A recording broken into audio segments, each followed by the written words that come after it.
Have you ever had that rush of excitement when someone compliments you?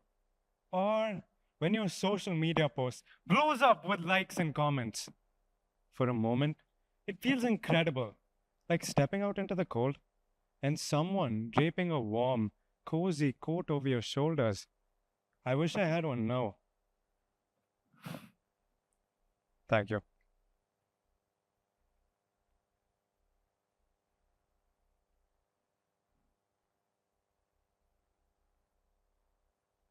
Give me a second, I'll get it right. Yes.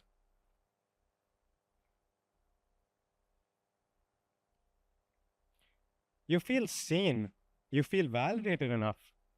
But what happens when that quote disappears? When the compliments stop or the likes fade?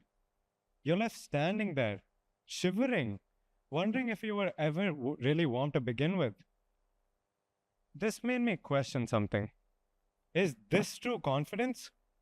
Or is it just borrowed, temporary, fleeting, dependent on what other people think?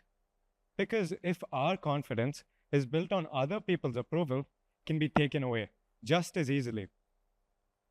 Let me put this into perspective. Imagine confidence as a house. Now, you have two ways to build this house. Option one, you let everyone else design it for you. Your friends, social media, people whose opinions just come and go like the wind. Seems easy, doesn't it? But they build with weak materials, shaky foundations, and tell you, just make it look good. That's all they care about. And when the first storm arises, one negative comment, one moment of doubt, the whole house collapses. Well, that only leaves us with option two. So here it is. Option two. You are the architect. You choose the materials, you choose the structure. You know what you're building and why you're building it. This house isn't perfect, no.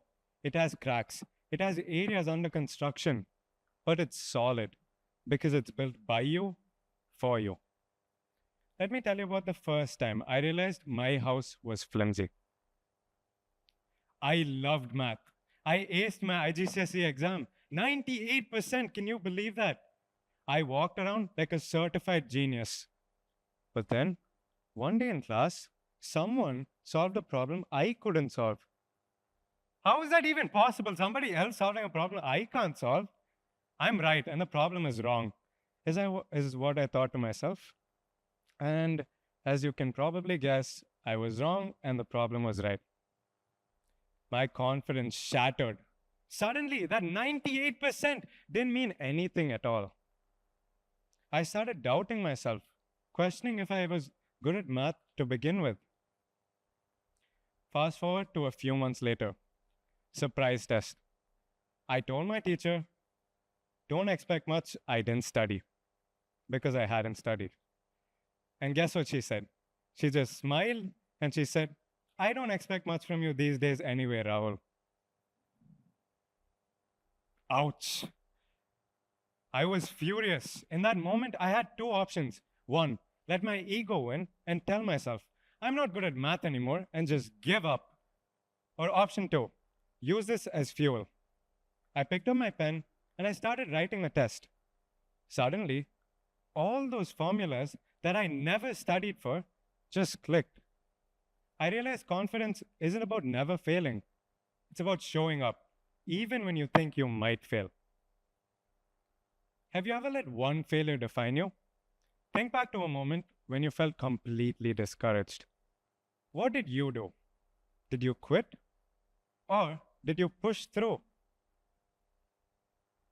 Here's another moment that rocked my so called confidence. I used to be terrified of public speaking. I still am. Like hands shaking, voice cracking, stomach doing gymnastics, terrified. Once, I had to read a short passage in front of my school's assembly. It was only about 3 or 4 paragraphs and was in front of 50 people or so, but I was nervous. In fact, I was so nervous that my hands were so shaky that somebody had to hold the script and another person had to hold the mic for me. So humiliating. I thought people would remember that moment forever, but they didn't. I was the only one holding on to it. That's the thing. People forget. There's so many places where other people have made a mistake or two, but we never remember. So go on, make all the mistakes you want to. But there's only one thing I ask of you: rock your mistakes, own them, because at the end of the day, you probably aren't going to make that same mistake again. Coming back to the story, I kept pushing myself to speak again and again. Eventually, I learned to use that nervous energy and channel it into my delivery. A few months ago, I played the lead role of Baron on stage. Who is this Baron? He was selfish, he was commanding, and he was morbidly obese. And guess what? I transformed into him, except for the morbidly obese part. My shaky hands, once my biggest fear, became part of my act. My hands held up in the air, I felt on top of the world. I realized confidence isn't about eliminating fear, it's about using it. And my shaky hands, they never magically disappeared. In fact, the severest it's been is right now. Look at it. But I don't see it, so you don't see it either. As soon as I start noticing it and I go, oh, they're going to see my shaky hands, that's when you're going to start seeing it. Take another one of my incidents, for example.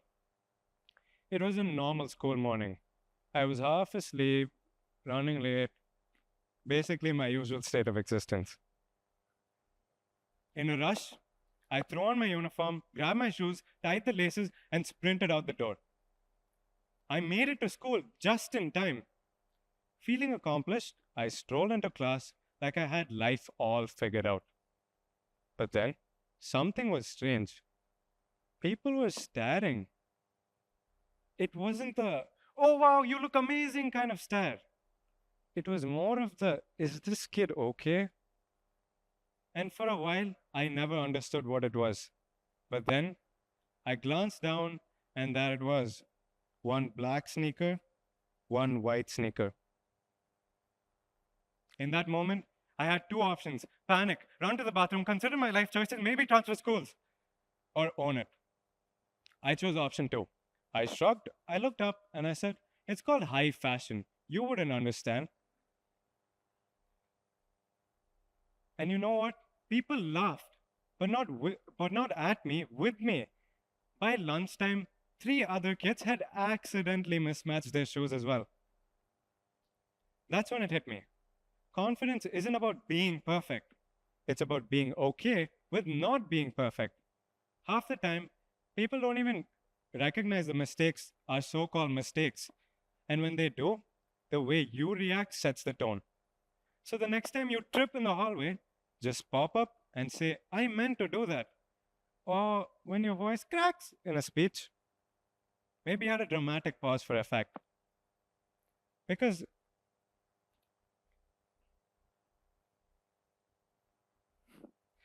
confidence isn't never messing up. It's turning your mess ups into a moment. And hey, if you ever wear 2 different shoes, just call it a trend. It'll work. But confidence isn't solo work either. A big part of confidence is recognizing the people who shape you. For me, it's my family. My dad's a doctor, brilliant at what he does. However, he has a slight tremor in his hands that could have and should have held him back, but he found ways to work with it, not against it. My mom, she's my biggest cheerleader. She celebrates my wins, but isn't afraid to push me when I get complacent. And my brother, well, he has a special talent for pointing out my flaws, especially when I don't want to hear them. And you know what? I need that. Everybody needs that. Because confidence isn't just believing in yourself, it's surrounding yourself with people who challenge you, support you, and keep you grounded. Who in your life makes you better? Who pushes you more than you think you can be? If you don't have someone like that, find them. And more importantly, be that person for someone else. True confidence isn't about being the loudest person in the room or getting everything right. It's about learning from failures, showing up for yourself, and knowing your worth even when nobody's watching. And here's the best part: you don't need a viral post, 100 compliments, or a perfect grade to get there. You just need to lay one brick at a time, face one fear at a time, show up for yourself again and again. Before I end, I would like to share a little trick that changed everything for me: the 3-second rule. Imagine this: self doubt creeps in. You want to raise your hand in class, you want to send that email to your boss, or you just want to introduce yourself to someone new. Simple, but you can get anxious, you can get frustrated, you can get nervous, and that's normal. So here's what I do: I stick up my hand, 3 fingers, count down 3, 2, 1, and do it before your brain talks you out of it. Because confidence isn't waiting until you feel ready, it's about taking action before fear convinces you otherwise. At the end of the day, confidence isn't borrowed, it's built, brick by brick, choice by choice. And the best part, you are the architect. So today, go and build something great. Thank you.